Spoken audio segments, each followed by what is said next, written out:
말씀 앞에 섰습니다.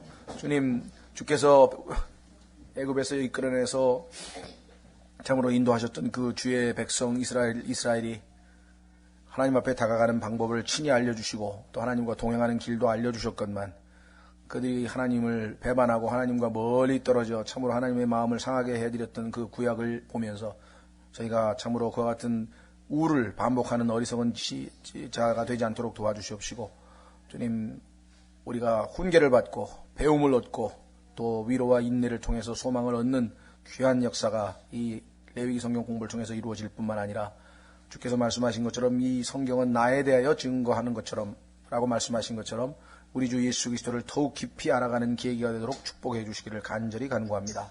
부족한 자에게 약속하신 대로 능하게 하시고 지혜와 명철을 더하셔서 하나님의 말씀을 온전히 수행할 수 있도록 주님의 영으로 충만하게 채우시고 역사해 주시기를 간절히 간구드리고 모든 말씀을 우리 주 예수 그리스도 이름으로 기도하옵나이다. 아멘.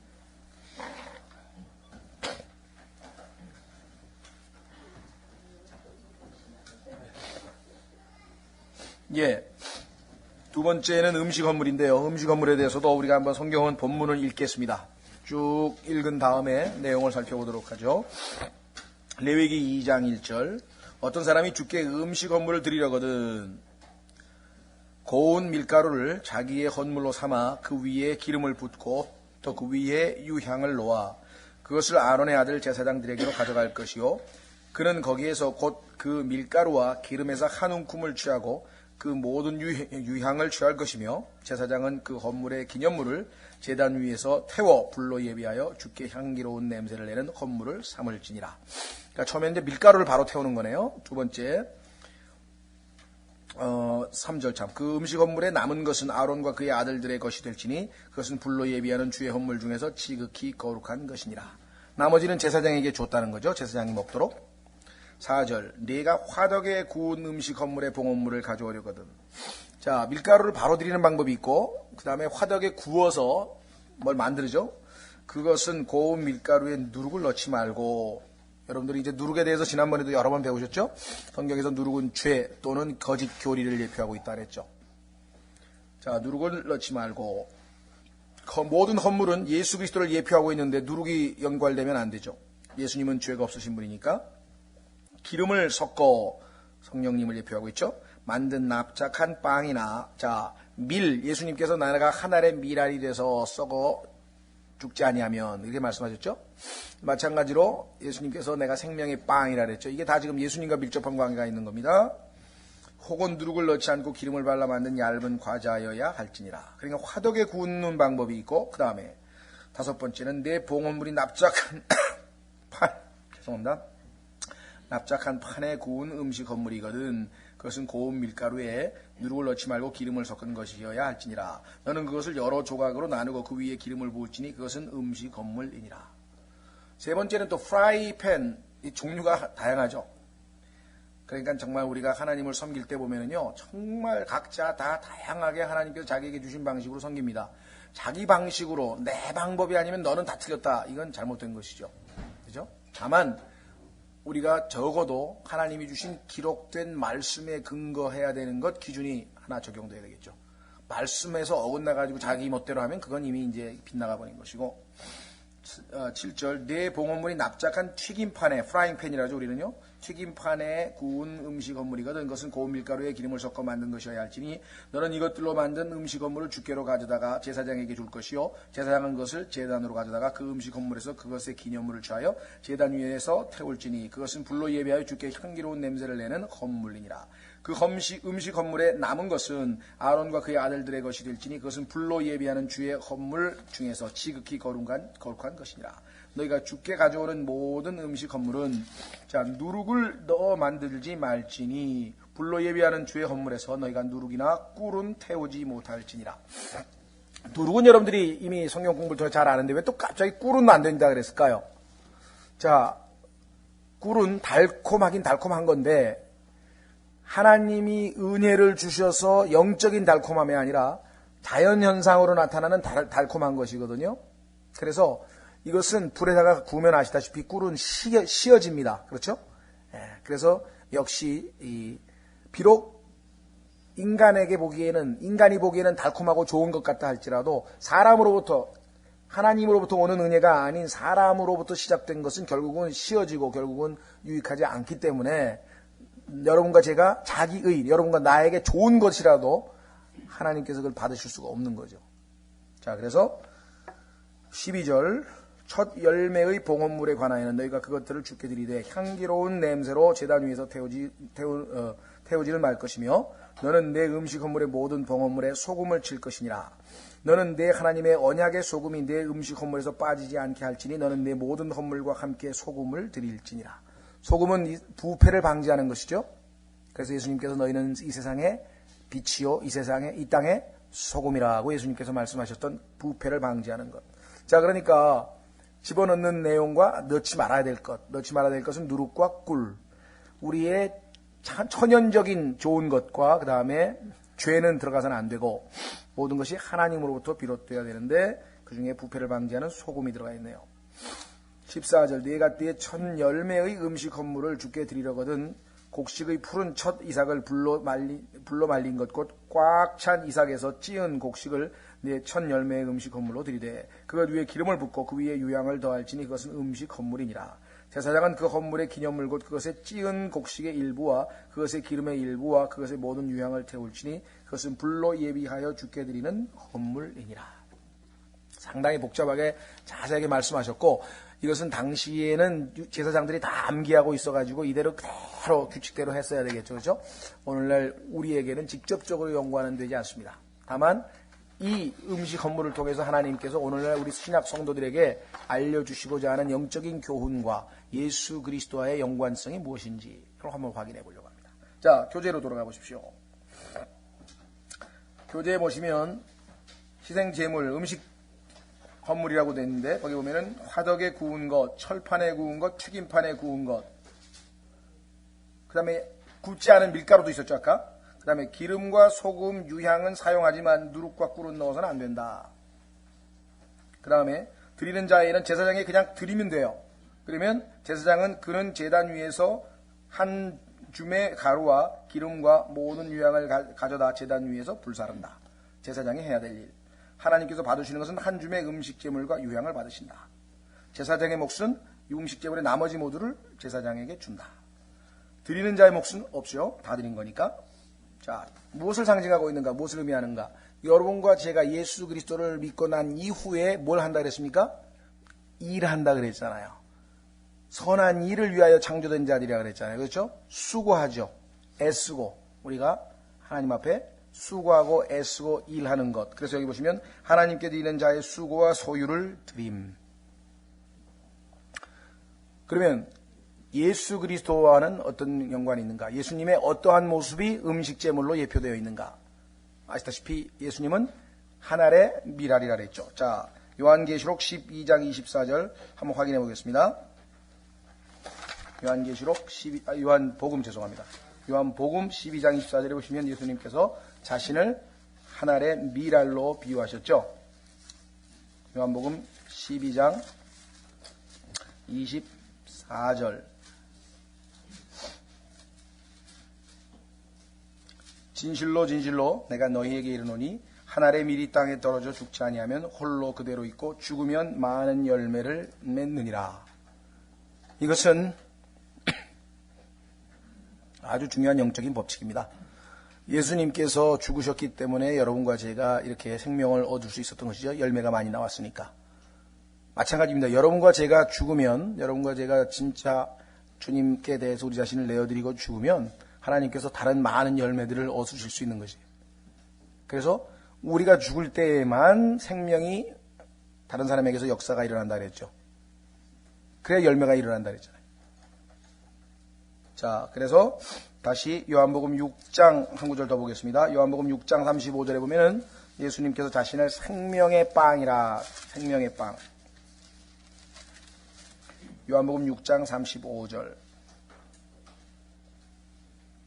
예수님께서 그들에게 이르시되 내가 곧 생명의 빵이니 내게 오는 자는 결코 줄이지 아니할 것이요 나를 믿는 자는 결코 목마르지 아니하리라. 그러니까 음식 헌물은 하늘의 미랄이신 예수 그리스도, 우리를 대신해서 십자가에 죽으신 예수 그리스도를 예표하는 것이구나. 그 다음에 우리에게 생명의 빵으로 우리의 영적 양식이 되시는 예수 그리스도를 예표하는 것이구나. 그렇죠? 예. 자, 그러면 오늘 세 번째. 자, 다 한번 쭉 읽어가지고 어떻게 보면 우리가 남는 게 없는 것 같을지 모르지만 그래도 본문은 읽어갑니다. 중요합니다. 한번 레위기 3장이 바로 화평 헌물입니다. 화평 헌물. 3장 1절 만일 그의 봉헌물이 화평 헌물의 희생물이며 그가 그것을 소떼에서 드리려거든 수컷이나 암컷이나 흠없는 것으로 주 앞에 드릴지니. 야, 아까 분명히 태우는 헌물에서는 소일 경우에 수컷만 드리게 돼 있는데 요번에는 왜 또 수컷이나 암컷이나 드리라고 했을까? 이것도 사실 정확하게 의미를 잘 모르겠어요. 뭔가 의미가 있을 거예요. 그렇죠? 하나님께서 이유가 있으니까 뭐 말씀하셨을 텐데. 자, 어쨌거나 오늘날 우리에게는 지금 직접적으로 적용은 안 되기 때문에 2절 그가 자기 헌물의 머리에 안수하고 회중의 성막문에서 그것을 잡을 것이요 아론의 아들 제사장들은 그 피를 제단의 뿌리에 주위에 뿌릴 것이며. 보세요. 또 피 나왔죠? 그 다음에 그는 또 그 화평 헌물의 희생물 중에서 주께 불로 예비하는 헌물을 드릴지니 곧 그는 내장을 덮은 기름과 내장 위에 모든 기름과 두 콩팥과 그것들 위에 기름 곧 허리 근방에 있는 것과 간 위에 꺼풀을 콩팥들과 함께 취할 것이요 아론의 아들들은 그것을 제단 위에서 태우되 불 위에 있는 나무 위에 태우는 희생물 위에서 태울지니 그것은 불로 예배하여 주께 향기로운 냄새를 내는 헌물이니라. 여러 가지 부위에 대한 언급도 하셨고요. 아까 우리 빵, 여러분들 아마 그 빵 굽는 냄새가 아주 정말 향기롭다는 건 뭐 아시겠죠, 그렇죠? 고기 굽는 냄새도. 그러니까 하나님께서는 우리의 삶에 있어서 고린도 후서에 보면은 어디를 가든지 그리스도인은 생명에 이르게 하는 향기나 사막에 이르게 하는 향기라 그래요. 우리 그리스도인이 바로 주님께는 향기라 그랬는데 여기 보시니까 지금 계속 냄새란 말이 나옵니다. 6절 만일 주께 헌물로 드리는 그의 화평 헌물의 희생물이 양과 염소떼에서 취한 것이면, 자 처음에는 소에 대한 얘기고 이번에는 또 양과 염소떼에 취한 것이면 그가 수컷이나 암컷이나 흠없는 것으로 드릴 것이요. 또 나오죠. 흠없는 것. 하나님께 드릴 때에는 최고의 것으로 드려야 되는데 말라기에 가보니까 흠 있는 것. 자 지난번에 말씀드렸듯이 흠이라고 하는 것은 우리가 보통 태어날 때 몸에 뭐가 이렇게 있는 건 점이라고 그러죠. 점. 그러니까 태어날 때부터 갖고 있는 여러 가지 우리의 그 뭐랄까 그런 것을 점이라 그러고 나중에 살다가 뭐 상처를 입었다든가 뭐 이렇게 되면 흠이라 그러잖아요. 예수님은 점도 없고 태어나면서부터 아예 죄가 없으신 분이잖아요. 그다음에 나중에 흠도 없고 그렇죠? 예. 그래서 이것은 예수 그리스도의 죄 없으심과 밀접한 관계가 있는 말씀입니다. 7절 만일 그가 자기의 헌물로 어린 양을 드리려거든 그것을 주 앞에서 드릴지니 그가 자기 헌물의 머리에 안수하고 회중의 성막 앞에서 그것을 잡을 것이요 아론의 아들들은 그것의 피를 제단의 주위에 뿌릴 것이며 그는 또 그 화평 헌물의 희생물 중에서 주께 불로 예비하는 헌물을 드릴지니 곧 그는 그것의 기름과 등뼈 가까운 데서 떼어낸 꼬리 부분, 꼬리 전부와 내장을 덮은 기름과 내장 위에 모든 기름과 두 콩팥과 그것들 위에 기름 곧 허리 근방에 있는 것과 간 위에 꺼풀을 콩팥들과 함께 취할 것이요 제사장은 그것을 제단 위에서 태울지니 그것은 불로 예비하여 주께 드리는 헌물의 음식이니라. 여러분들 그 기름 타는 냄새, 고기 기름 타는 냄새 맡아보셨나요? 냄새 좋죠? 하나님께서 지금 참 취미가 너무 고생하신 것 같아요. 우리도 좀 보면 그 일상생활에서 그런 말 쓰죠. 뭔가 좀 수상하면 어째 좀 냄새가 나는 것 같은데 좀 못된 사람이 오면 딱 보면 그거 알잖아요. 그 하나님께서도 하나님 앞에 나가올 때 어째 좀 냄새가 안 좋은데 그런 거 다 아시나 봐. 마음이 삐딱하게 나오면 벌써 이게 냄새가 안 좋아. 그렇잖아요. 하나님은 아주 향기로운 냄새를 좋아하시기 때문에 우리가 완전히 우리 자신을 내어드리지 뭐 아내아니야 삽비라처럼 절반은 뒤에다 숨겨놓고서 뭐 한다든가 말이죠. 네? 막 다리 부러지고 그냥 자기도 먹기 싫은 것 같던가 막 그런 거 하나님께 가져온다든가. 지난번에 얘기했잖아요. 너희 시장한테 너희 다스리는 군수한테 갖다 줘봐라, 먹나. 근데 너는 나한테 그따위 가져오냐? 하나님께서 말라기에서 그렇게까지 말씀하시잖아요. 하나님은 우리에게 최고로 좋은 것을 주는데 우리는 하나님께 최고로 좋은 것을 안 드리면 이건 뭐가 안 맞죠. 자, 12절. 만일 그의 헌물이 염소이면 그가 그것을 주 앞에 드릴지니 그가 그것의 머리에 안수하고 회중의 성막 앞에서 그것을 잡을 것이요 아론의 아들들은 그것의 피를 제단의 주위에 뿌릴 것이며 그는 그 중에서 자기의 헌물 즉 불로 예배하여 주께 드리는 헌물을 드릴지니 곧 그는 내장을 덮은 기름과 내장 위의 모든 기름과 두 콩팥과 그것들 위에 기름 곧 허리 근방에 있는 것과 간 위의 거풀을 콩팥들과 함께 가져갈 것이요 제사장은 그것들을 제단 위에서 태울지니 그것은 불로 예비하는 헌물의 음식이요 향기로운 냄새라 모든 기름은 주의 것이니라. 기름은 인간에게 안 돼요. 기름은 하나님으로부터. 그 성령을 예표하고 있잖아요. 기름은. 그죠?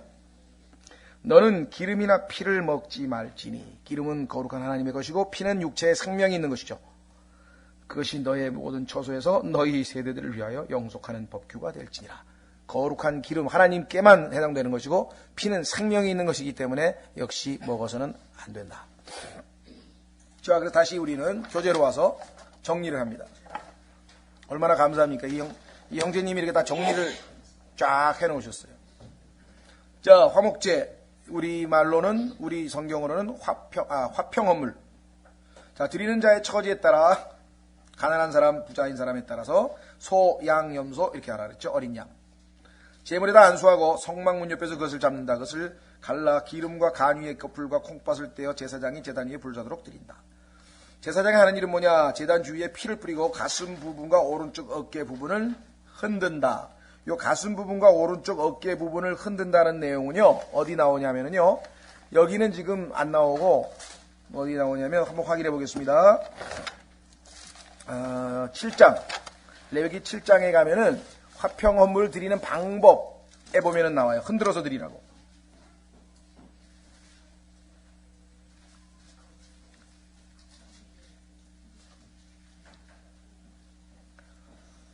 자, 레위기 7장 28절 주께서 모세에게 말씀하여 이르시되 이스라엘 자손에게 말하 이르라 화평 헌물의 희생물을 주께 드리는 자는 자기의 화평 헌물의 희생물 중에서 자기의 봉 헌물을 취하여 주께 가져오되 불로 예비하여 주께 드리는 헌물을 자기 손으로 가져올지니 곧 그 기름과 가슴을 가져올 것이요 그 가슴은 주 앞에서 흔들어 요제 헌물로 삼고 이렇게 한자 말이에요. 요제라 흔들 요자 하나님 앞에 흔들라 이게 가슴 살을 그 다음에 31절 제사장은 그 기름을 제단 위에서 태울 것이나 그 가슴은 아론과 그의 아들들의 것이 될지니라.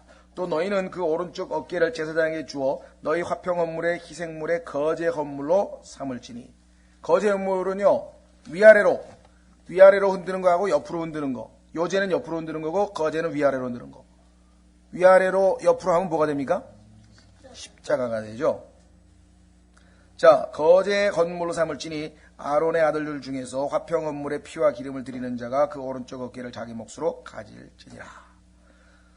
내가 이스라엘 자손의 화평 헌물의 희생물 중에서 그 흔드는 가슴과 위아래로 들어 올리는 어깨를 취하여 제사장 아론과 그의 가족 아들들에게 주되 이스라엘 자손 가운데에서 영원한 법규에 따라 주었느니라.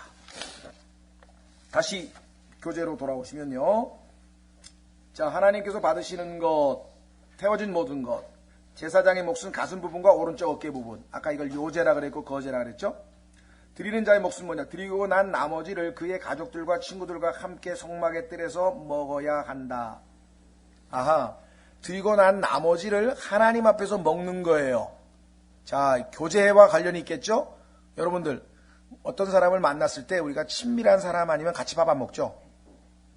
그렇죠? 그래서 예수님께서도 뭐라 그랬습니까? 요한계시록에서 두드리는 자, 그죠? 내가 문 밖에 서서 두드리니 누구든지 문을 열면 내가 그에게로 들어가 그와 더불어 먹으리라. 그렇죠? 함께 먹는다 그랬잖아요. 예. 자, 그래서 이건 교제와 관련된 헌물이구나. 보세요. 상징, 드리는 자와 하나님이 화목하게 지냄. 서로 화목하게 지내는 하나님과 우리 사이에 누구 때문에? 예수님 때문에 하나님과 우리 사이가 화평할 수 있었죠. 자, 그래서 그리스도는 우리의 화평 헌물이시다. 확인해 보겠습니다. 로마서 5장 1절. 로마서 5장 1절에 보시면 여러분과 제가 믿음으로 의롭게 되었기 때문에 하나님과 화평을 누리자 이렇게 되어 있어요. 아마 이 말씀의 의미를 조금이라도 아는 분은 너무나 감사하실 거예요. 그렇죠? 하나님 앞에 온 우주 만물에 엄위하신 거룩하신 의로우신 재판장 앞에 내가 아무렇지도 않게 떳떳하게 나아갈 수 있다는 거예요. 왜? 내가 그분 앞에 죄 없다고 의롭다고 선포되었기 때문에. 얼마나 감사한 일입니까? 네? 자, 로마서 5장 1절 그러므로 우리가 믿음으로 의롭게 되어 우리 주 예수 그리스도를 통해 하나님과 더불어 뭐라 그랬습니까? 화평을 누리는도다. 그래서 아주 빌리 그레함이라고 하는 분이 이름이 좀 날려진 분이니까 그래서 그분이 여기서 Peace with God이라고 하는 책을 썼어요. 하나님과 화평을 누리자라고 하는 그런 제목의 책을 썼는데 복음 전도용 책으로는 좋습니다. 자, 이 세상에 모든 화평치 못한 것들, 그것이 국가 간의 문제가 됐던 이웃 간의 문제가 됐던 그 다음에 심지어는 자기와 자기 화평을 못 누리는 사람이 있잖아요. 자기를 용서 못하고 자기가 미워져가지고 자기를 증오하는 사람도 있죠. 자학하고 막 학대하고 그런 사람 있잖아요. 그래도 결국은 자살도 해버리고 그런 사람들이 다 그런 부류의 사람들이잖아요. 그러니까 정말 인간관계에서 자기 자신과 화평도 못 누리고 다른 인간과도 화평한 관계를 못 누리고 그죠? 사회적으로도 평화가 존재하지 않고 국가 간에도 평화가 존재하지 않고 그래서 전쟁이 나고 모든 원인이 뭘까요? 성경에 보니까 하나님과 화평을 누리고 있지 못하기 때문에. 그래서 결국은 개개인이 예수 그리스도를 통해서 우리의 화평 헌물이신 예수 그리스도를 통해서 화평을 누릴 때 그러면 예수님이 이 땅에 오시면 성경에 보니까 뭐예요? 화평의 왕으로 오신다 그랬죠. 화평의 통치자로 오신다 그랬죠. 그래서 그때가 되면 예수님께서 천년왕국에서 다스릴 때 되면 모든 사람이 다 예수님과 화평을 한 관계를 갖고 있기 때문에 싸울 일이 없는 거죠. 다툴 일이 없는 것이고. 그렇죠? 네. 자, 그래서 우리는 우리의 화평 헌물이 되시는 예수 그리스도. 그 다음에 한 구절 더 찾겠습니다. 골로새서 1장 20절. 골로새서 1장 20절. 이 모든 구약의 복잡한 것 같은 헌물 하나하나에 하나님께서 예수 그리스도가 누구이신지를 우리에게 계시하여 주시기 위해서 이렇게 세밀하게 모든 것을 다 계시해 놓으셨다는 건 엄청난 일이죠. 골로새서 1장 20절. 골로새서 1장 20절. 자, 19절부터 아버지께서는 그분 안에 모든 충만이 거하는 것을 기뻐하시고 그분의 십자가의 피를 통해 화평을 이루사 그분으로 말미암아 모든 것들이 즉 내가 말하노니 그분으로 말미암아 땅에 있는 것들이나 하늘에 있는 것들이 자신과 화해하게 하셨느니라. 하나님과 이 땅에 있는 것, 하늘에 있는 것, 땅에 있는 것, 땅 안에 있는 모든 것들이 하나님과 화해할 수 있었던 것은 하나님 앞에 자신을 우리와 하나님 사이에 화평한 관계를 이루시기 위해서 자신을 내어주신 화평 헌물이신 예수 그리스도 때문이라. 성경에 보면은 이 땅의 모든 죄인들과 그 다음에 하나님께 반역한 모든 피조 세계에 대해서 하나님은 진노하시고 하나님은 그렇죠? 왜? 반역을 하니까 하나님이 진노하셨잖아요. 그런데 예수님께서 이 진노를 풀어드리기 위해서 하나님 앞에 자기가 그 진노를 대신 받으셨죠. 십자가에서. 하나님의 진노가 임하시는 순간 어떻게 됐습니까? 아침 오전 9시에 예수님께서 십자가에 달리셨는데 오전 9시부터 12시까지는 세상으로 보자면 악한 현 세상이 의로우신 예수 그리스도를 괴롭히고 핍박하고 죽이는 거죠. 그렇죠? 그러나 그것에서 멈추는 게 아니라 낮 12시가 되었을 때 대낮인데 하나님께서 이제 우리의 죄를 대신 짊어진 자, 즉 죄를 심판하시기 위해서 죄의 덩어리가 되신 고린도후서 5장 21절에 죄의 덩어리가 되신 예수 그리스도를 심판하시는 장면이 12시부터 오후 3시까지입니다. 그래서 대낮인데도 온 땅이 캄캄하게 되고 지진이 일어나면서 막 정말 이 광경이 아주 무시무시한 모습으로 바뀌었죠. 그것은 이스라엘 백성들이 하나님으로부터 율법을 받을 때도 동일한 현상이 일어났었습니다. 왜 그랬을까요? 이스라엘 백성은 죄인들이죠. 그런데 율법을 지킬 수 있다고 자신했어요. 율법은 뭘 가져온다고 했습니까? 정죄를. 율법은 저주를 가져와요. 왜? 율법은 거룩한데 그 율법을 지키라고 요구한 우리 인간은 영적이지 못하고 육신적이어서 그걸 지킬 수가 없으니까 결국은 율법이 요구하는 것을 다 못하면 결국은 율법의 저주가 우리에게 임하는 거죠. 그렇죠? 자, 그래서 그 율법의 저주를 받으신 분이 예수 그리스도시다. 그래서 여기 보시면 예수 그리스도를 통해서 하나님과 우리 사이가 화평헌물이신 예수님을 통해서 하나님과 우리 사이가 이제 화목한 관계가 됐다. 자, 그래서 다시 우리는 네 번째 아마 조금 힘드시죠? 그래도 한번 이번 기회에 레위기를 한번 다 읽어가는 겁니다. 네 번째는요, 죄 헌물이라 그래요. 죄 헌물, sin offering. 자, 4장 주께서 모세에게 말씀하여 이르시되 이스라엘 자손에게 말하 이르라 만일 어떤 혼이 알지 못하여 마땅히 행하지 말아야 할 것들에 관한 주의 명령들 중에서 하나라도 어겨 죄를 짓고 그 중에서 하나라도 어겨 행하되, 자, 만일 기름 부음을 받은 제사장이 백성의 죄에 따라 죄를 지으면 자기가 지은 죄로 인하여 흠없는 어린 숫소 한 마리를 가져다가 죄 헌물로 주께 드릴지니 그가 그 숫소를 회중의 성막문으로 주 앞에 끌어다가 그 숫소의 머리에 안수하고 주 앞에서 잡을 것이요. 짐승 잡는다 그러죠. 우리 닭 잡는다 그러고 소 잡는다 그러죠. 잡을 것이요. 기름 부음을 받은 제사장은 그 숫소의 피를 취해 회중의 성막으로 가지고 가서 손가락을 그 피에 담그고 주 앞 곧 성소의 휘장 앞에서 그 피를 7번 뿌릴 것이며, 또 그 제사장은 그 피의 일부를 주 앞 곧 회중의 성막 안에 있는 제단, 즉 향기로운 향을 드리는 제단의 뿔들에 바르고 그 숫소의 피 전부를 회중의 성막문에 있는 제단 곧 번제 헌물 제단 밑에 쏟을지니라. 또 그는 그 죄 헌물 숫소에서 모든 기름을 취할지니 곧 그는 내장을 덮은 기름과 내장 위에 모든 기름과 두 콩팥과 그것들 위에 기름 곧 허리 근방에 있는 것과 간 위에 거풀을 콩팥들과 함께 취하되 화평 헌물의 희생물 숫소에서 취한 것 같이 할 것이요. 제사장은 그것들을 번제 헌물 제단 위에서 태울 것이며 그 숫소의 가죽과 그것의 모든 고기와 머리와 다리와 내장과 똥 곧 그 숫소 전부를 진영 밖의 재를 버리는 곳 즉 정결한 곳으로 가져다가 나무 위에서 불로 태우되 재를 버리는 곳에서 태울지니라. 굉장히 복잡하죠. 어떤 사람은 왜 성경에 똥 얘기가 나와요? 그런 사람이. 사람 사는데 똥 얘기 왜 안 나와요? 신약에도 사실은 바울은 자기의 모든 좋은 것들을 자기가 가지고 있었던 율법 시대 종교인으로도 가지고 있었던 모든 것을 배설물로 여겼다고 번역을 했는데요. 사실은 똑같은 단어예요. 덩이야, 덩. 근데 이상하네. 영어로도 덩이네. 영어로도 덩이야. 우리나라 말로도 똥인데 뭔가 좀 비슷한 것 같아요.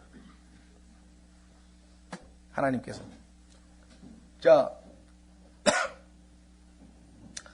여기 보니까 첫 번째, 두 번째, 세 번째 세 가지는 뭐라 그랬습니까? 아까 향기로운 냄새를 내는 헌물이잖아요. 그것은 자발적인 거였잖아요. 그렇죠? 근데 이거는 의무적이야. 이걸 안 하면 죄 용서를 받을 수가 없는 게 죄 헌물이야. 죄를 지었기 때문에 거기에 대가는 반드시 치러야 되는 거예요. 그렇죠? 자, 그래서 지금 하나님께서 예수 그리스도를 우리의 속죄 제물로 삼으시는 내용이 여기 나와 있네요.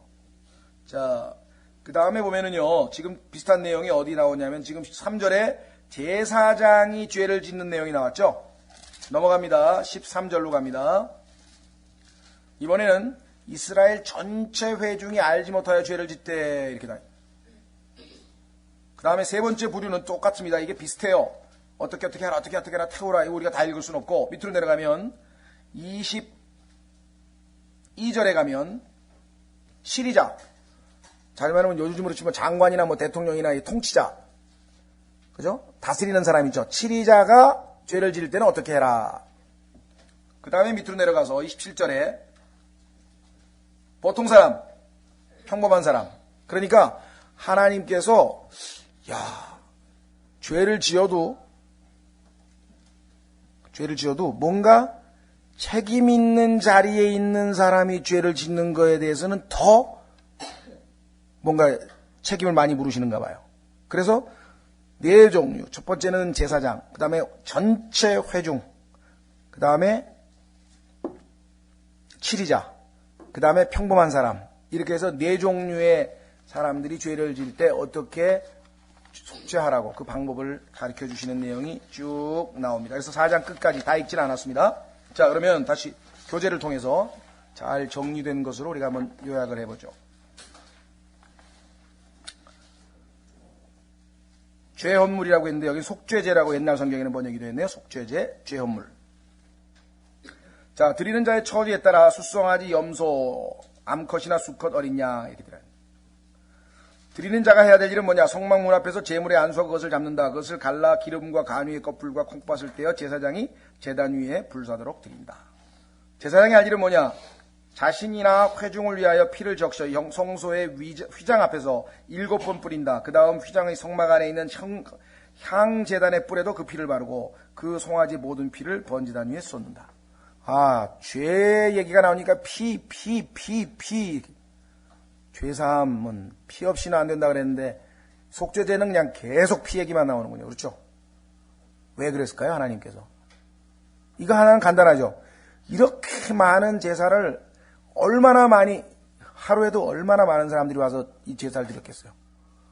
이스라엘 지금 출애굽해가지고 이 남자 어른만 60만 명이면요. 다 장가 안 갔다고 저도 절반 장가 갔다고 30만 명이 분이 있을 거고 애가 2명만 있어서도 한 200만에서 300만이 되는데 그 사람들이 죄를 질 때마다 여기 와서 이렇게 제사를 드려야 된단 말이에요. 그럼 얼마나 많은 사람들이 와가지고 했겠어요. 그럼 뭐 이 사람들이 맨날 보는 게 뭐예요? 피, 애꿎은 짐승이 죽는 거. 그때마다 하나님께서 뭘 가르쳐 주시려고 그래요? 우리의 죄가 얼마나 잔혹한 결과를 가져오는 것인가를 계속 보여주는 거죠. 죄가 얼마나 무섭는가를 하나님께서는 이렇게 이스라엘 백성에게 철저하게 가르쳐 주시는 거죠. 그렇죠? 예. 자, 그래서 우리는 다시 죄헌물의 네 번째 하나님께서 받으시는 것은 뭔가 거기 보시면요. 제사장과 회중이 바치는 모든 것 중 태워지지 않은 것으로 진영의 바깥에서 태웠다. 다음에 제사장의 몫은 통치자나 일반 백성이 바친 모든 것 중에서 태워지지 않은 것은 제사장에게 속하였다. 그리고 끓여서 회중의 성막들에서 그것을 먹었다. 드리는 자의 몫은 없었어요. 그 다음에 의미는 뭐냐? 드리는 자의 죄를 속죄함. 이것으로 인해서 죄가 해결이 된 것이었죠. 자, 예수 그리스도가 우리를 대신해서 속죄 헌물이, 죄 헌물이 되신 것은 성경에 여러 군데에서 나오는데요. 한번 확인해 보겠습니다. 고린도후서 5장 21절. 고린도후서 5장 21절.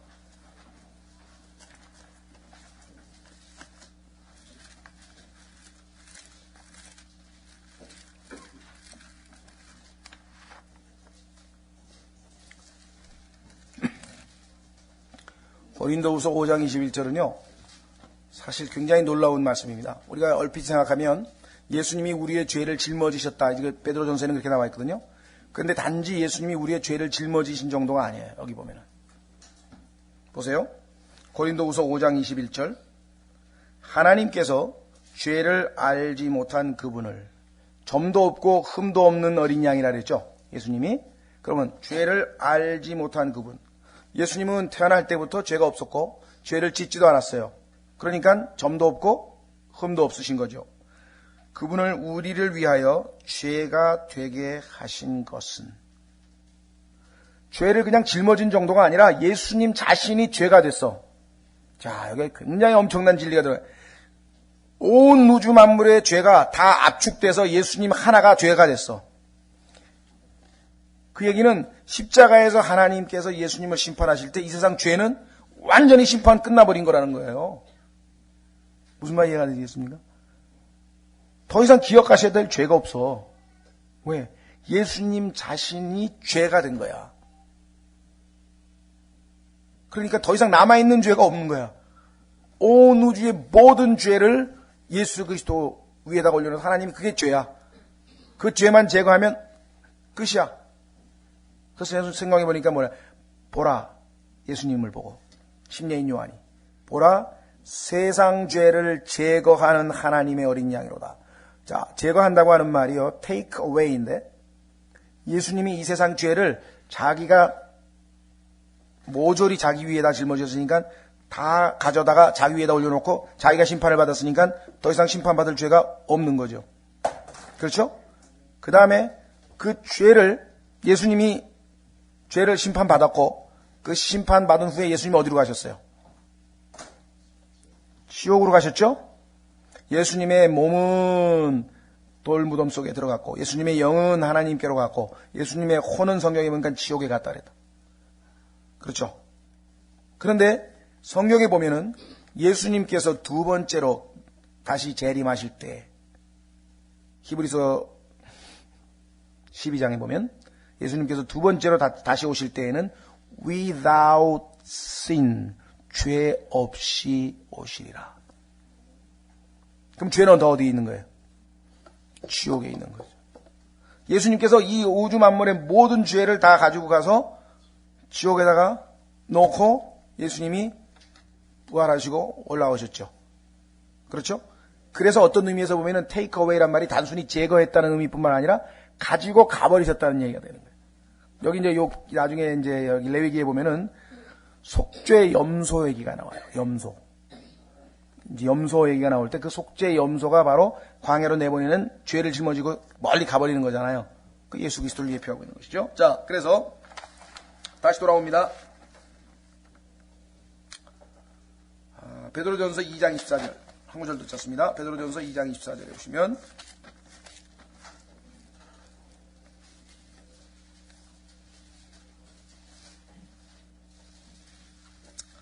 베드로전서 2장 24절 친히 나무에 달려 자신의 몸으로 우리의 죄들을 지셨으니. 자, 얼마나 놀랍습니까? 친히 나무에 달려 자신의 몸으로 자신의 죄를 지셨으니. 이래야지 정상이잖아요. 근데 우리의 죄들을 지신 거야. 이게 이사야서 53장에 나와 있는 거잖아요. 우리 죄 때문이 아니고, 본인의 죄 때문이 아니라 우리의 죄들을 지셨으니 이것은 죄들에 대하여 죽은 우리가 살아서 의에 이르게 하려 하심이라. 그분께서 첫째에 맞음으로 너희가 고침을 받았나니. 자, 속죄제물이신 예수 그리스도. 마지막으로 이제 범법 헌물이신 예수 그리스도. 레위기 5장으로 갑니다.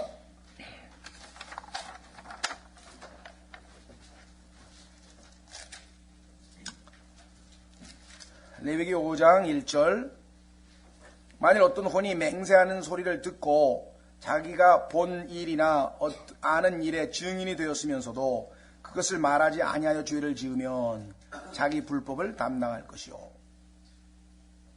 만일 어떤 혼이 부정한 것, 즉 부정한 짐승의 사체나 부정한 가축의 사체나 부정한 기는 것들의 사체를 만지면 비록 그 일이 그에게 드러나지 아니하였을지라도 그는 또한 부정하며 유죄가 되리라. 만일 그가 사람의 부정한 것, 즉 무엇이든지 사람을 더럽게 하는 부정한 것을 만지면 비록 그 일이 그에게 드러나지 아니하였을지라도 그가 그것을 알게 된 때에는 유죄가 되리라. 자, 처음에는요, 마땅히 말해야 되는데 말하지 않아야 될 그 죄예요. 그 다음에 더러운 것, 다시 말해서 하나님은 깨끗하신 분인데 더러운 것을 만지거나 관련이 있으면 역시 죄예요. 그 다음 4절 만일 어떤 혼이 입술로 말하여 악을 행하리라 하든지 선을 행하리라 하고 맹세하든 하면 사람이 맹세로 무엇을 말하든지 비록 그 일이 그에게 드러나지 아니하였을지라도 그가 그것을 알게 된 때에는 이 일들 중에 하나에서 유죄가 되리라. 맹세에 관한 죄. 이 일들 중에 하나에서 유죄가 되면 그는 자기가 그 일에서 죄를 지었다고 자백할 것이며 자기가 범한 죄로 인하여 주께 범법 헌물을 가져오되. 자, 지금과 같이 지은 구체적인 죄들은 속죄제, 아까 죄헌물이라고 한 거고 이것은 죄헌물 중에서도 특별히 범법 헌물이라고 하는 좁은 의미로 사용되는 것이에요. 죄의 종류에 따라 이름이 다르죠. 양이나 염소 떼에서 어린 양 암컷이나 염소 새끼 암컷을 가져다가 죄헌물로 드릴 것이요 제사장은 그의 죄에 대해 그를 위하여 속죄하시니라. 자, 죄헌물은 죄헌물인데 특별하게 그걸 또 범법 헌물이라고 좁은 의미로 말한다 그랬죠. 그래서 여기서 죄헌물이라고 했어요. 7절 만일 그가 어린 양을 가져올 능력이 없거든 자기가 범한 범법으로 인하여 산비둘기 2마리나 집비둘기 새끼 2마리를 주께 가져와서 하나는 죄 헌물로 삼고 다른 하나는 번제 헌물로 삼아 그것들을 제사장에게로 가져올 것이요 제사장은 먼저 죄 헌물로 삼은 것을 들이되 그것의 머리를 그것의 목에서 비틀고 그것을 아주 나누지 말며 그 죄 헌물의 피를 제단 옆에 뿌리고 그 남은 피는 제단 밑에서 짤지니 그것은 죄 헌물이요 두 번째 것은 규례대로 번제 헌물로 드릴지니 그가 지은 죄로 인해 제사장이 그를 위하여 속죄할 터인즉 그가 용서를 받으리라. 11절부터는 그것도 안 돼. 비둘기도 없어. 비둘기도 없는 사람은 음식으로 가져오래. 음식으로 하나님께서 11절 그러나 만일 그가 산비둘기 2마리나 집비둘기 새끼 2마리를 가져올 능력이 없거든 죄를 지은 자는 죄 헌물로 고운 밀가루 1에바의 10분의 1을 자기 헌물로 가져오되 그것이 죄 헌물인즉 그 위에 기름을 붓지 말며 유향을 놓지 말고. 자, 아까 두 번째 얘기했던 음식 헌물하고 틀리죠. 이것은 죄 헌물로 음식으로 드리라는 얘기야. 왜? 가난해서 못 드리니까. 그래서 이거는 아까 두 번째 얘기했던 자발적으로 하나님 앞에 자기의 수고와 노력을 드리는 그러한 음식 헌물하고는 틀리기 때문에 여기다 기름을 부으면 안 된다 그랬죠. 이거. 아까는 기름을 부으라 그랬죠. 사실 아시겠죠? 이거는 가난해서 드리는 죄 헌물. 12절 그것을 제사장에게로 가져갈 것이요 제사장은 그것에서 그것의 기념물로 한 움큼을 주의 불로 예비하여 주께 드리는 헌물같이 제단 위에서 태울지니 그것은 죄 헌물이니라. 그가 이 일들 중에 하나에서 범한 죄에 대해 제사장이 그를 위하여 속죄할 터인즉 그가 용서받으리라. 그 남은 것은 음식 헌물같이 제사장의 것이 될지니라. 14절부터 주께서 모세에게 말씀해 주시되 만일 어떤 혼이 범법하여 알지 못하여 주의 거룩한 것들에서 자 이번에도 범법 헌물인데요. 이번에는 주의 거룩한 것들에서 죄를 지으면 그는 자기의 범법으로 인해 주께 범법 헌물을 내가 정한 값대로 송소의 세겔에 따라 은 몇 세겔에 상당하는 흠없는 수량을 양떼에서 가져다가 자기가 그 거룩한 것에 끼친 해를 갚되. 자, 하나님의 거룩한 물건에 손을 해서 거기다가 예를 들면 손해를 입혔다 그러면 거기에 대해서 보상을 해야 된다 이 말이죠. 뭐라고 됐냐면요. 5분의 1을 더하여 그것을 제사장에게 줄지니 20%를 더 내라 그랬네요. 제사장이 그 범법 헌물의 수장으로 그를 위하여 속죄할 터인지 그가 용서받으리라. 만일 어떤 원이 주의 명령들을 통해 하지 말도록 금한 일들 중에 하나를 어기고 죄를 지으면 비록 그가 깨닫지 못했다 할지라도 여전히 유죄요 자기 불법을 담당하리라. 그는 내가 정한 값대로 양떼에서 흠없는 수장을 주의 범법 헌물로 제사장에게 가져갈 것이요 그가 알지 못하여 잘못하고 깨닫지 못한 것에 대해 제사장이 그를 위하여 속죄할 터인즉 그가 용서받으리라. 그것은 범법 헌물이라 그가 참으로 주를 대적하고 범법하였느니라. 모르고 했다고 해서 하나님 앞에 유죄가 아니고 봐주는 거냐? 전혀 그렇지 않다는 거예요. 절대로 무지는 무죄가 아니에요. 하나님 앞에. 무지는 유죄예요. 알아야 된다. 몰랐다고 하는 것이 하나님 앞에 변명이 안 된다는 것이죠. 자, 그 다음에 6장 1절부터 7절까지가 범법 헌물입니다. 마지막 보겠습니다. 주께서 모세에게 말씀해 주시되 어떤 혼이 주께 죄를 짓고 범법하되 곧 자기가 지키기 위해 넘겨받은 것에서나 사귀는 일에서나 폭력으로 빼앗은 것 등에서 자기 이웃에게 거짓말을 하거나 혹은 자기 이웃을 속였거나 잃어버린 물건을 찾고도 그것에 관하여 거짓말하거나 거짓 맹세하는 등 사람이 행하는 이 모든 일들 중 하나에서 즉 그 일에서 죄를 지으면 인간관계에서 남에게 손해를 끼쳤다든가 이런 문제에서 문제가 발생하게 되면은 여기에 대해서 다 보상해야 된다. 그는 죄를 지어 유죄이므로 자기가 폭력으로 빼앗은 것이나 속여서 얻은 것이나 지키기 위해 넘겨받은 것이나 자기가 찾은 유실물이나 혹은 자기가 거짓 맹세한 모든 것을 돌려주되 그것을 원래대로 돌려주고 또 거기에 5분의 1을 더하여 그것을 돌려주지니 곧 범법 헌물을 드리는 날에 그 물건이 속한 사람에게 그것을 줄지니라. 그는 또 자기의 범법 헌물을 주께 가져올지니 곧 그는 내가 정한 값대로 양떼에서 흠없는 수장을 범법 헌물로 취하여 제사장에게 가져올 것이요 제사장이 주 앞에서 그를 위하여 속죄할 터인즉 그가 무슨 일에서 범법하였든지 다 용서받으리라. 보세요. 중요한 거는요. 인간관계가 회복이 돼서 사람에게 먼저 보상이 된 다음에 죄 용서가 이루어진다는 거예요. 그렇죠?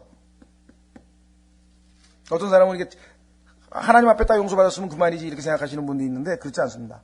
그래서 여러분들이 구원받기 전에 만약에 누구에게 뭐 돈 꿨는데 안 갚았다든가 이런 거 있으면은 능력이 안 되면 가서 잘못했다고 내가 나중에 생기면 갚겠다고 얘기를 하고서 갚아야지.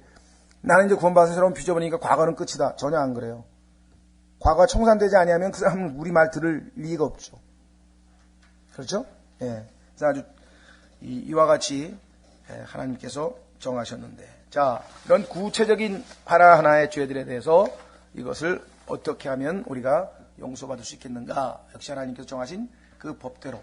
자, 맨 끝에 교재로 가시면 속건제라고 되어 있죠? 이거는 범법 헌물. 우리 성경으로 이름을 좀 외워두십시오. 번제는 태우는 헌물, 음식 제사는 음식 헌물, 화목제는 화평 헌물, 속죄제는 죄 헌물, 속건제는 범법 헌물. 범법 헌물의 희생 제물은 어떤 거냐?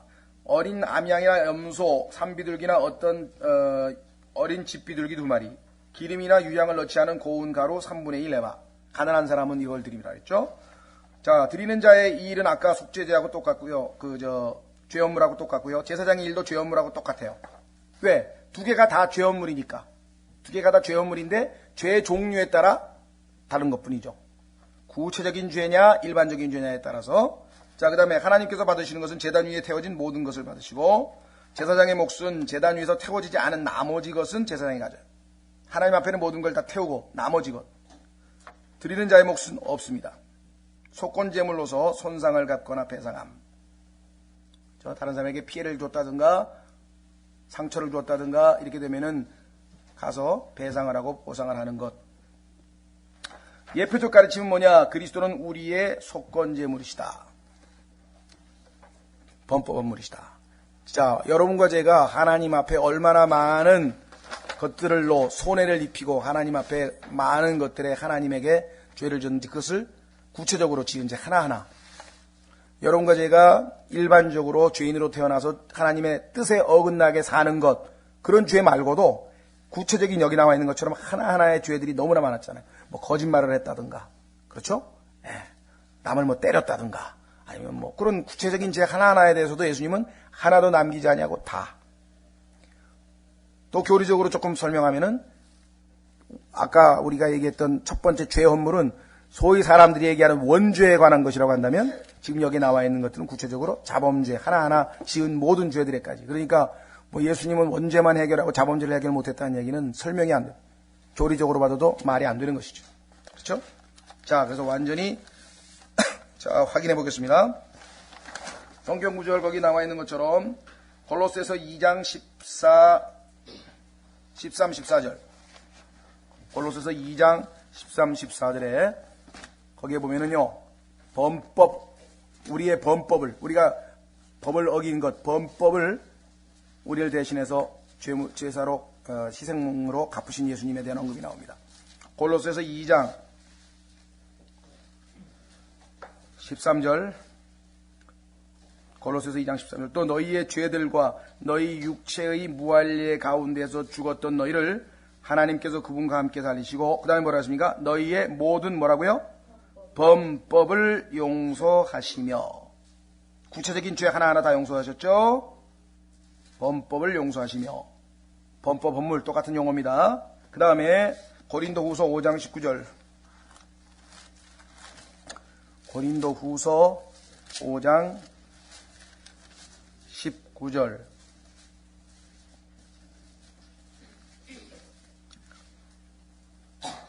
곧 하나님께서 그리스도 안에서 계시사 세상을 자신과 화해하게 하시며 그들의 범법을, 여기 나왔죠? 그들의 범법을 그들에게 돌리지 아니하시고 화해하게 하는 말씀을 우리에게 맡기셨느니라. 구체적으로 우리가 지은 죄들, 일반적인 죄들, 원죄가 됐든 자범죄가 됐든 모든 것들을 십자가에서 다 해결하십니다. 그러니까 여기 지금 그림의 도표에서 뭐라고 얘기했습니까? 여기 지금 화살표에 보면은, 여러분이 가지고 있는 교재에 보면은 화살표가 쫙 그렸으면서 그리스도, 제사들과 명절들이 가리키는 중심이다 이렇게 돼 있죠. 그죠? 그러니까 지금 우리는 헌물들, 제사들에 대해서만 지금 1장서부터 6장 7절까지 공부한 거예요. 그렇죠? 예. 다음 이제 쭉 제사장을 비롯해서 이제 공부를 하다가 23장에 가면은 명절 7가지도 전부 다 예수 그리스도와 초점이 맞춰져 있는 것을 또 이제 우리가 하나님의 경륜, 하나님의 초림서부터, 예수 그리스도의 초림서부터 재림까지 모든 것들을 우리가 이제 공부하게 됩니다. 그래서 레위기는 말씀드린 것처럼 이것보다 더 자세하게 풀어놓은 책들이 별로 없어요. 랄킨 형제님이 그나마 비교적 아주 자세하게 공부를 했기 때문에 현재 우리에게 있어서 1차적으로 공부해야 될 것은 우리에게 의미하는 상징이 무엇인가, 두 번째는 예수 그리스도의 어떤 면을 예표하고 있는가, 이것이 이제 우리가 얻을 교훈이라고 하는 것. 그래서 하나님 앞에 나아갈 때는 반드시 희생을 통해서, 예수 그리스도를 통해서, 우리의 희생 되시는 예수 그리스도를 통해서만 하나님께 나아갈 수 있다. 자, 마무리 짓기 전에, 다음 시간에도 이거 꼭 잊지 마시고 꼭 가지고 다니시고요. 마무리 짓기 전에 한 가지 살펴볼 것은 뭐냐면, 자, 성경에 보니까 오늘 그 희생물, 하나님께 바치는 그 동물들의 종류를 보니까 4가지 종류가 있죠.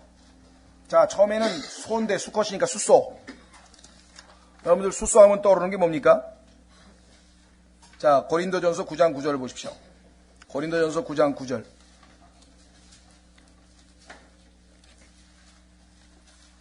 누가 그런 말 하잖아요. 소처럼 일한다. 소하면 떠오르는 게 일이죠, 일. 그죠? 누구 말 맞다나 소는 그냥 어렸을 때부터 쭉 일만 하고 나중에 죽어서도 그냥 사람들 고기 먹이고 그 다음에 가죽도 주고.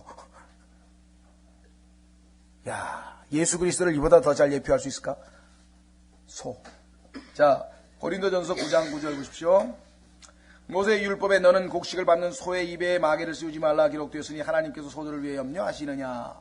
소는 그야말로 인내심을 가지고 애써서 일하는 종의 모습입니다. 그렇죠? 자, 그런데 예수 그리스도는 어떠한 분이십니까?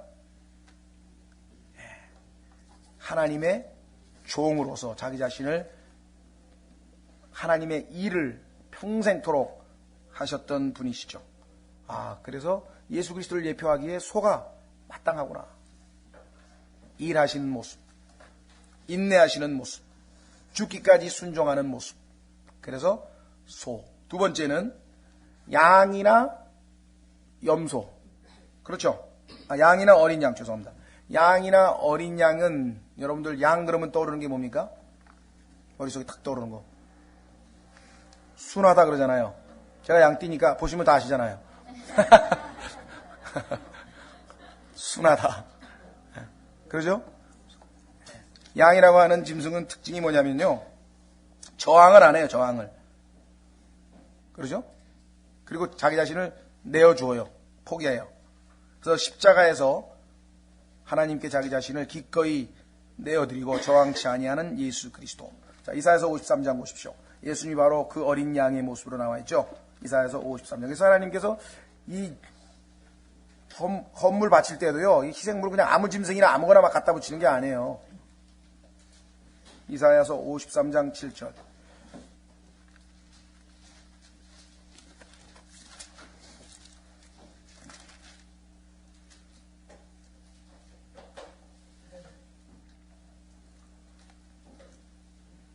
자, 여기 보시면은요, 7절. 그가 학대를 당하고 고난을 당하였어도 자기 입을 열지 아니하였으며 도살장으로 향하는 어린 양같이 끌려가 털 깎는 자 앞에서 잠잠한 양같이 자기 입을 열지 아니하는도다. 묵묵히 죽음을 향하여, 하나님의 순종하여서 죽음을 향하여 걸어가고 있는 예수 그리스도의 모습. 너무나도 하나님께서 왜 양을 헌물로, 하나님 앞에 드려지는 예수 그리스도를 예표하는 헌물로 택하셨을까? 충분히 짐작이 가시죠? 예. 그 다음에 세 번째는요, 염소예요, 염소. 염소는 성경에 보니까 뭐의 예표입니까? 죄죠, 죄. 여러분 잘 아시는, 많이 찾을 것도 없이 마태복음 25장으로 가보십시오. 마태복음 25장에 가면은 민족들을 심판할 때 한 왼쪽에는 양, 오른쪽에는 양, 왼쪽에는 염소. 구분하시는 거 아시죠? 자, 마태복음 25장 33절.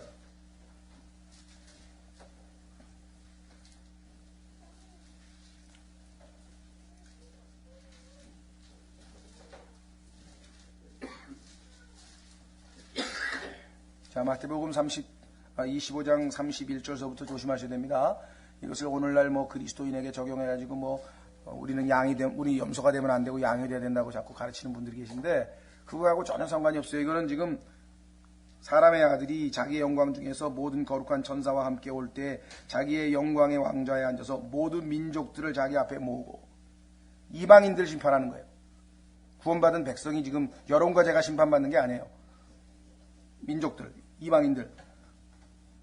목자가 염소들로부터 자기 양들을 갈라내듯 그들을 일일이 분리하여 양들은 자기 오른편에 두고 염소들은 왼편에 두리라. 그때 왕이 자기 오른편에 있는 자들에게 이르되 오라 내 아버지께 복받은 자들아 너희는 장세로부터 너희를 위하여 예비된 왕국을 상속받으라. 이렇게 쭉 나오고 그 다음에 밑으로 쭉 내려가셔서 염소에 대해서는 어떻게 나옵니까? 41절 그때 그가 왼편에 있는 자들에게 이르되 저주를 받은 자들아 너희는 내게서 떠나 마귀와 그의 천사들을 위하여 예비된 영존하는 불에 들어가라. 이 염소의 운명이잖아요. 그 염소는 죄인을 예표하고 있는데 성경에 보니까 예수님께서 죄가 없는데도 불구하고 죄가 됐다고 아까 보셨죠? 이사야서에서. 자, 고린도후서 5장 21절에서 다시 이사야서 한 구절 더 찾겠습니다. 이사야서에 보면은 예수님께서 죄가 없는데도 범법자로 간주되셨다 그랬죠. 죄인으로 여겨주셨다.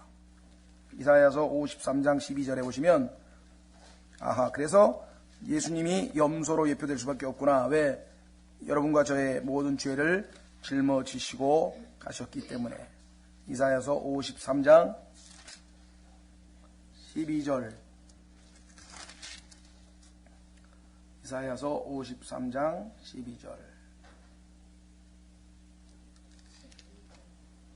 12절 그러므로 내가 그로 하여금 위대한 자들과 몫을 나누게 하느니 그가 강한 자들과 노력한 것을 나누리라. 재림하시는 예수님의 모습이죠.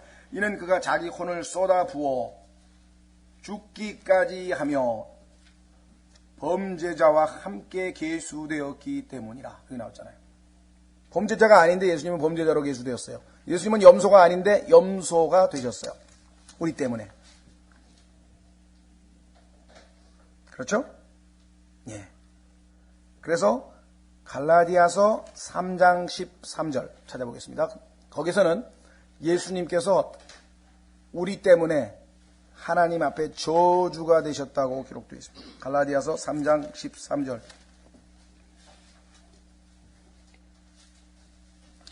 갈라디아 3장 13절.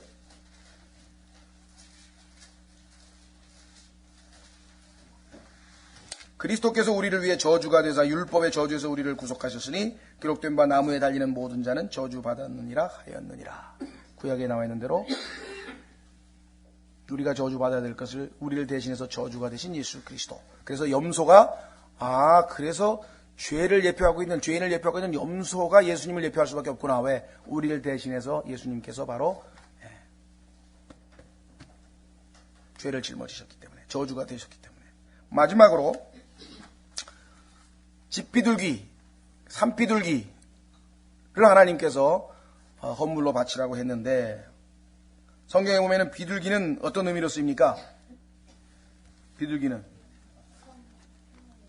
평화의 상징. 예.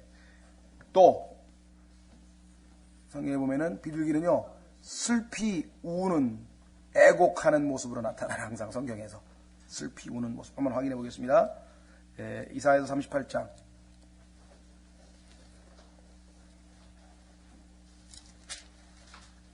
슬피 우는 모습. 예수님께서 이스라엘 백성들을 품에 안으려고 눈물로 호소하신 장면이 있죠.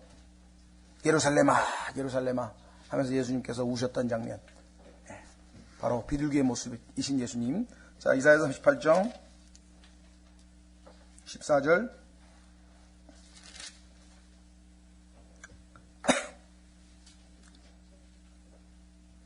나는 학이나 제비같이 지적이고 비둘기같이 애곡하였으며 내 눈은 위를 바라보며 쇠하는도다. 오 주여 내가 억눌려 싸우리 나를 위하여 처리하소서.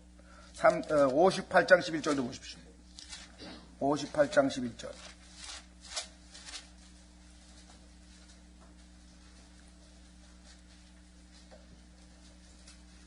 59장 11절. 59장 11절에 보시니까 우리는 다 곰같이 부르짖고 비둘기같이 몹시 애곡하며 우리가 공의를 바라나 공의가 없고 구원을 바라나 구원이 우리에게서 멀리 있도다. 대환란 때 이스라엘 백성들이 울고 애곡하고 하나님 앞에 빨리 회복시켜달라고, 구원시켜달라고 애쓰는, 애고라는 모습이 나오죠. 자, 그 다음에,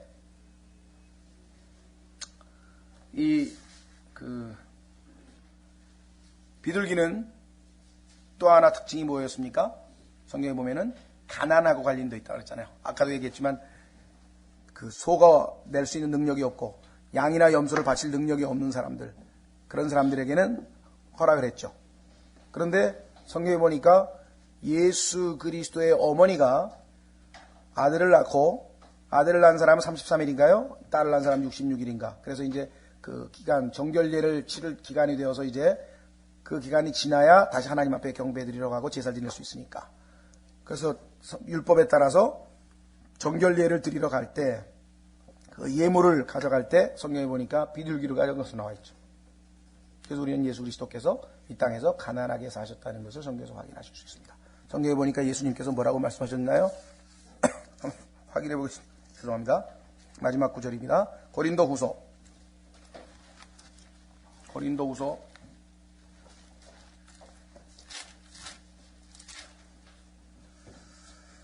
8장 9절.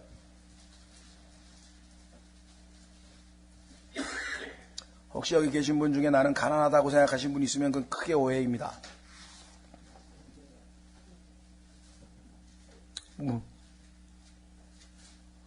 물질적으로야 가난할 수 있겠지만 성경에서는 분명히 우리를 부유하게 하셨다. 고린도후서 8장 9절. 우리 주 예수 그리스도의 은혜를 너희가 알거니와 그분께서 부유하셨으나 너희를 위하여 가난하게 되심은 자신의 가난으로 말미암아 너희를 부유하게 하려 하심이라.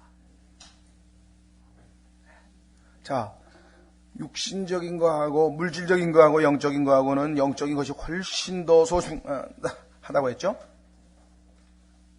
그런데 우리에게 예수님께서 주신 것은 하늘에 있는, 천상에 있는 영적인 것으로 복을 주셨다.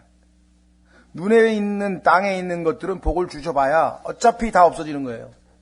눈에 보이는 것들은 다 없어질 거라 그랬잖아요. 영원한 것으로 복을 주셨다고 성경에 약속을 해요. 네? 이 땅에서 왜 하나님께서 먹을 것과 입을 것이 있으면 만족하라 그랬을까요? 이 땅의 물질적인 축복의, 물질적인 모든 물질의 존재의 이유는 뭐예요? 우리로 하여금 먹고 입고 마시고 생존을 위한 거야. 그래야 내가 하나님께 영광을 돌리고 목숨이 붙어 있어야 사는 거예요. 그 이외에 다른 의미가 없어요. 그걸 가지고 내가 뭐 향유, 무슨 뭔가를 즐기고 뭐 이럴 필요가 없다는 거예요. 더더군다나 정말 진정으로 우리에게 뭘 갖다 주는 것은 외형적으로 인간이 만든 것보다도 오히려 정말 밖에 나가서 아름다운 자연을 보면서 그걸 창조하신 하나님께 감사드리고, 그죠? 꽃 구경, 꽃을 보면서 하나님께 감사드리고, 뭐 이게 훨씬 더 풍요롭죠, 오히려. 그렇다고 해서 우리가 뭐 물질에 대해서 소원이 하라는 거 아니에요. 성경에 보니까 우리가 열심히 일해야 된다고 써있고, 최선을 다해서 또 쌓아두라 그랬죠. 부모는 자식을 위해서 쌓아두라 그랬고, 모든 면들에서 우리가 경제적인 관념을 가지고 살아야 하지만 절대로 그것에 노예가 되거나 그것에 얽매여 있을 필요 없다는 거죠. 얼마든지 주 안에서 자유롭게 살 수 있다. 왜? 그리스도께서 우리를 부유하게 하셨기 때문에. 그래서 보면은 이 네 가지 소, 그 다음에 양, 그 다음에 염소, 이 비둘기, 이 네 가지를 이렇게 하나님께서 우리에게 헌물로 바치라고 했을 때에는 보니까 다 그만한 이유가 있는 거예요. 그렇죠? 그냥 아무거나 막 바치라는 게 아니에요. 네, 다음 시간에는 6장 8절서부터는 지금까지 얘기했던 이 5가지 헌물들을 어떤 식으로 드리는지 구체적인 방법이 설명돼 있어요. 법규죠, 법규. 소위 말하면 우리로 치면 제사는 이런 건데 제사를 드리되 이런 식으로 드려라. 그 다음에는 그걸 담당하는 제사장은 어떤 식으로 임무를 수행해라. 다음 시간에 아마 10장까지, 제사장까지 아마 우리가 나갈 수 있을 것 같습니다. 다음 시간에 참 저기죠. 체육대회죠. 다음 토요일날 체육대회고, 그 다음에 12일날 뵙겠습니다. 이거 만들기가 굉장히 복잡하거든요. 잊지 마시고 꼭 가지고 오시고요.